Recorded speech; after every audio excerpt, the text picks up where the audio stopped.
Ngayong araw na naman mga kagenggeng, ay nandito na naman po tayo sa Caloocan para magpakarga po ng diesel. Kapag nagpupunta ako dito, hindi ko mapigilan hindi mag-video. Pita ko na nga itong bus number 858 na biyaheng Iba Zambales mga kagenggeng. Sobrang ganda talaga niya at sobrang kinis pa. Syempre, hindi naman papadaig ang bus number 7304 na si Bruno mga kagenggeng. At shoutout nga po pala sa crew netong bus number 1389 na si Conductor Rapada at Driver Miray. Yeah mga kagenggeng, at sobrang ganda talaga na itong bus na Volvo na bus number 523 biyaheng Zambales din po yan. Pinuntahan ko rin siya sa harap. Grabe mga kagenggeng, sobrang solid niya, para siyang transformer. Kahit anong anggulo niya, sobrang kinis at sobrang astig niya talagang tingnan. Shoutout din po pala kay Mr. Alpero. Siya po pala yung kasama ko dito nung konduktor pa ako sa Victory mga kagenggeng. Ang mga naging biyahe ko po dito, Iba Zambales, Santa Cruz Zambales, Dagupan, Olonga po. Ayan mga kagenggeng, naikot ko po lahat yan. Pagkatapos nga po namin magkamusta ni Mr. Alperos ay nag-ikot-ikot na naman ako. Hanggang sa nakita ko po itong bus naman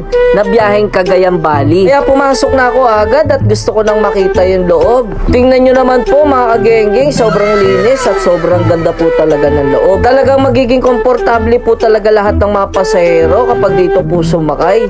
Ito po ay may CR at may 41-seater na upuan. Alam nyo ba mga kagenggeng, kapag dito kayo nasakay, sobrang tahimik po ng makina at para lang po kayo nasa loob ng kwarto. Wala po siyang langit-ngit dahil po naka-airbag po siya. Shoutout nga din po sa crew po ng bus number 108 na biyaheng Santa Cruz Zambales na sina Sir Benji De Vega at Sir PJ Tamundong. Salamat po sa support sa aking pagbablog. Ingat po lagi sa biyahe. Ayan mga kagenggeng, at tapos na nga po tayo magpa-diesel.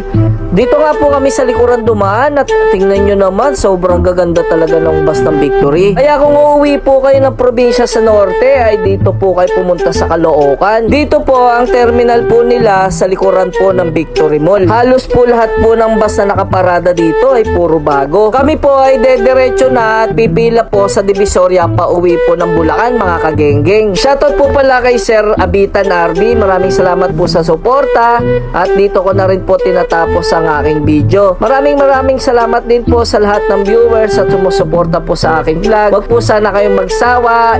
Paki-follow, like, and share naman po. Ingat po tayo lagi. See you in my next vlog. Bye-bye!